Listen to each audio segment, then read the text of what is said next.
Good morning. Hello student, आज हम आपको क्लास 10th का चैप्टर नंबर 1 के इम्पॉर्टेंट टॉपिक्स अच्छे से एक्सप्लेन करने वाले हैं, जिससे आपको इस वीडियो से ही सब समझ में आ जाएगा, किसी और वीडियो को देखने की ज़रूरत नहीं पड़ेगी। तो हमारा टॉपिक नंबर 1 है प्राकृतिक संख्या, जिसको हम इंग्लिश में नेचुरल नंबर भी कहते हैं। Natural number. अब आप कहेंगे कि नेचुरल नंबर क्या होता है? तो नेचुरल नंबर वो होता है हमारा, हम जिस भी चीज़ से वस्तु की गिनती करते हैं या तो मतलब कि उनकी नंबरिंग करते हैं कि कितनी वस्तु हैं। जैसे मान लो हमारे पास बुक्स पड़ी हैं, हम उनको गिनेंगे ना 1 2 3 4। 0 से तो कभी गिनती चालू होती ही नहीं है, 1 से चालू होती है, तो 1 से हमारी स्टार्ट होंगी प्राकृतिक संख्या। उन्हीं को हम प्राकृतिक संख्या कहते हैं। जैसा कि हमने बताया, जिन संख्याओं से हम वस्तु की गिनती करते हैं उन्हें नेचुरल नंबर कहते हैं। नेचुरल नंबर हमारे 1 से स्टार्ट होते हैं और वो इन्फिनिटी तक जाते हैं। उनका नेचुरल नंबर का हमारा कोई अंत है ही नहीं, वो अनंत तक जाते हैं। 1 से 1 2 3 4, यहाँ तक कि 4 से आगे जितने भी नंबर है सारे के सारे उसमें जाते हैं। ठीक है। और हम प्राकृतिक संख्या को हमेशा n से डिनोट करते हैं। It's denoted by denoted by n। Next topic है हमारा पूर्ण संख्या। पूर्ण संख्या क्या होती है? जब हमें प्राकृतिक संख्या प्राप्त हुई, उसमें अगर हम 0 को मिला देते हैं तो हमारी पूर्ण संख्या बन जाती है। यानी कि 0 1 2 3 4 ये भी अनंत तक जाती हैं, इनका कोई अंत नहीं है। और रही बात डिनोट करने की, तो हम इसे W से डिनोट करते हैं हमेशा, और इसको इंग्लिश में होल नंबर भी कहते हैं। अब नेक्स्ट टॉपिक है हमारा पूर्णांक, जिसको हम इंग्लिश में इंटीजर भी कहते हैं। इसमें क्या होता है कि इसमें शून्य यानी कि 0 और धनात्मक संख्याएं और ऋणात्मक संख्याएं, सभी संख्याएं शामिल होती हैं। जैसे कि -4 -3 -2 -1 0 1 2 3 4, यहाँ तक कि अनंत तक जाती हैं संख्याएं। इसे हम I से डिनोट करते हैं। नेक्स्ट टॉपिक है हमारा धनात्मक पूर्णांक, जिसको हम इंग्लिश में पॉजिटिव इंटीजर कहते हैं। इसमें हमारी सिर्फ और सिर्फ धनात्मक संख्याएं होती हैं, यानी कि पॉजिटिव नंबर्स पाए जाते हैं, इसलिए इसे धनात्मक संख्या कहते हैं, धनात्मक पूर्णांक कहते हैं। इसे I+ से डिनोट करते हैं, दर्शाते हैं। ठीक है।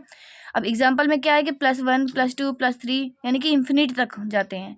अब अगला है हमारा ऋणात्मक संख्याएं, ऋणात्मक पूर्णांक।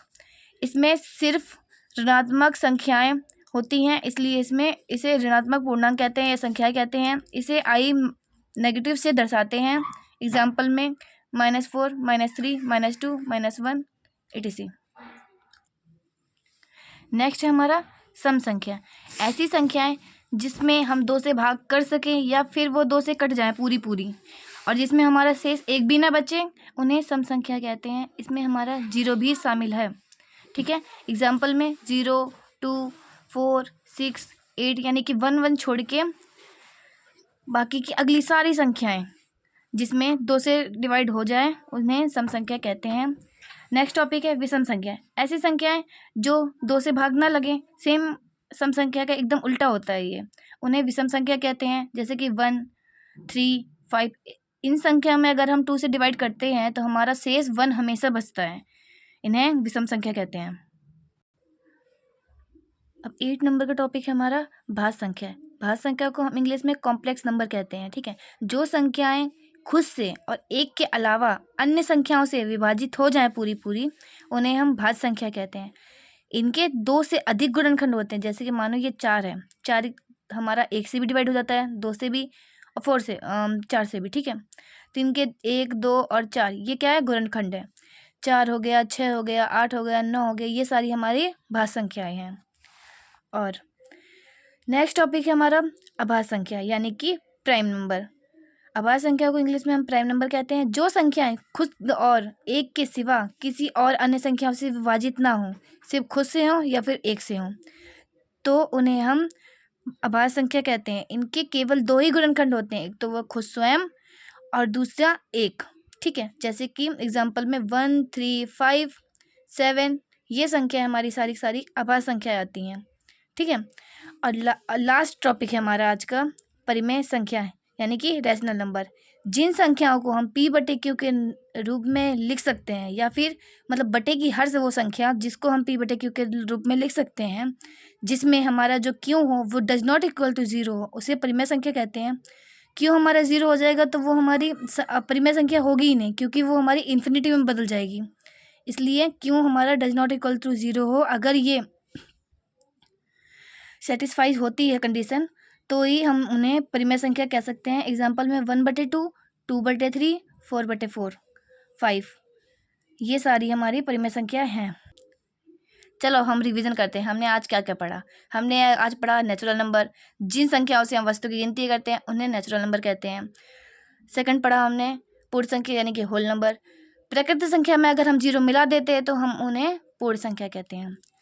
थर्ड पढ़ा हमने इंटीजर, इसमें हमारे 0 और धनात्मक और ऋणात्मक सारी संख्याएं शामिल होती हैं। सेकंड पढ़ा हमने धनात्मक पूर्णांक, इसमें सिर्फ और सिर्फ हमारी पृष्ठ की संख्याएं ही होती हैं। उससे नेक्स्ट पढ़ा हमने ऋणात्मक संख्या, इसमें सिर्फ ऋणात्मक संख्याएं होती हैं। ठीक है, इसे आई नेगेटिव से डिनोट करते हैं। उससे नेक्स्ट हमने पढ़ा सम संख्याएं, ऐसी संख्याएं जो 2 से भाग लग जाएं और शेष कुछ भी ना बचे उन्हें सम संख्या कहते हैं। विषम संख्या, ऐसी संख्याएं जो 2 से भाग लगने पर उसमें शेष बच जाए और 2 से पूरी भाग ना लगे उन्हें हम विषम संख्या कहते हैं। नेक्स्ट पढ़ा हमने भाज्य संख्याएं, जो संख्याएं स्वयं और एक के अलावा अन्य से भी विभाजित हो जाती हैं उन्हें हम भाज्य संख्या कहते हैं।